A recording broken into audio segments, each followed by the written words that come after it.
क्या आपने कभी सोचा है कि शास्त्रों में दान को इतना महान क्यों कहा गया है और आखिर हमें अपनी कमाई का कितना हिस्सा दान करना चाहिए? अगर दान इतना पवित्र है तो फिर कब और कैसे दिया गया दान नष्ट हो जाता है?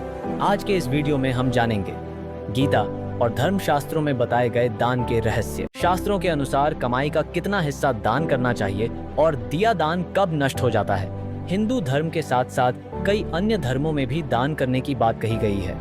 दान देने से आप में विनम्रता बनी रहती है और कई तरह धार्मिक लाभ भी मिलते हैं। दान के कई प्रकार होते हैं। गीता में 3 प्रकार के दान की बात कही गई है। दान करना पुण्य का काम है और यह व्यक्ति के व्यक्तित्व को बेहतर बनाता है।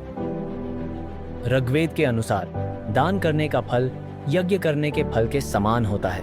धर्मशास्त्रों में कहा गया है कि हर व्यक्ति को अपनी आय का 10%, जिसे दशांश कहा जाता है, दान करना चाहिए।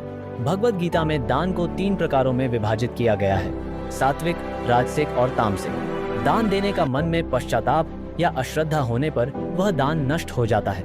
यज्ञ करने के बाद जिस फल की प्राप्ति होती है वही फल किसी को दान करने से भी मिलता है। हिंदू धार्मिक ग्रंथों में भी दान का विशेष महत्व बताया गया है, लेकिन साथ में कुछ नियम भी बताए गए हैं। उन्हीं नियमों में इस बात की भी व्याख्या है कि आपको अपनी कमाई का कितना प्रतिशत हिस्सा जरूर दान करना चाहिए। 10% हिस्सा जरूर दान दें। धर्मशास्त्रों में कहा गया है कि हर व्यक्ति को अपनी आय का 10% जरूर दान करना चाहिए। इसे दशांश या दशवंध कहा जाता है। हिंदू धर्म के अलावा यहूदी, ईसाई और इस्लामी धर्मों में भी दान देने की सलाह दी गई है और इसे धार्मिक और नैतिक कर्तव्य माना जाता है। शास्त्रों की माने तो हर व्यक्ति को अपनी समर्थता और परिस्थिति के अनुसार दान करना चाहिए। यदि किसी की आय अधिक है और वह अधिक दान करने में सक्षम है तो उसे अधिक दान करना चाहिए। दान से समाज में संतुलन और समृद्धि बनी रहती है। दान देने के नियम। भगवद गीता में दान को 3 प्रकारों में विभाजित किया गया है।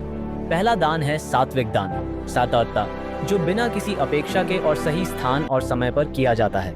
दूसरा दान है राजसिक दान, जो फल की अपेक्षा के साथ और किसी अन्य स्वार्थ के लिए किया जाता है। तीसरा है तामसिक दान, जो अनुचित स्थान, समय और व्यक्ति को किया जाता है। दान हमेशा सत्पात्र अर्थात दान लेने हेतु योग्य व्यक्ति को ही दिया जाना चाहिए और ऋण लेकर कभी भी दान नहीं दिया जाना चाहिए। दान कभी भी अपनों को दुखी या प्रताड़ित करके भी नहीं दिया जाना चाहिए। दान को लेकर यह भी कहा जाता है कि अपने संकट काल के लिए संरक्षित धन यानी सेविंग का कभी भी दान नहीं दिया जाना चाहिए। कब दिया दान नष्ट हो जाता है? दान देने से आपके मन के भाव में सकारात्मकता आती है, इसलिए अगर दान देने के बाद दानदाता के मन में पश्चाताप आ जाए या उसे दान देने का अफसोस हो तो वो दान नष्ट हो जाता है। जो दान अश्रद्धापूर्वक या किसी गलत भाव के साथ दिया जाए तो वह भी नष्ट हो जाता है। जो भयपूर्वक दिया जाता है वह भी नष्ट हो जाता है।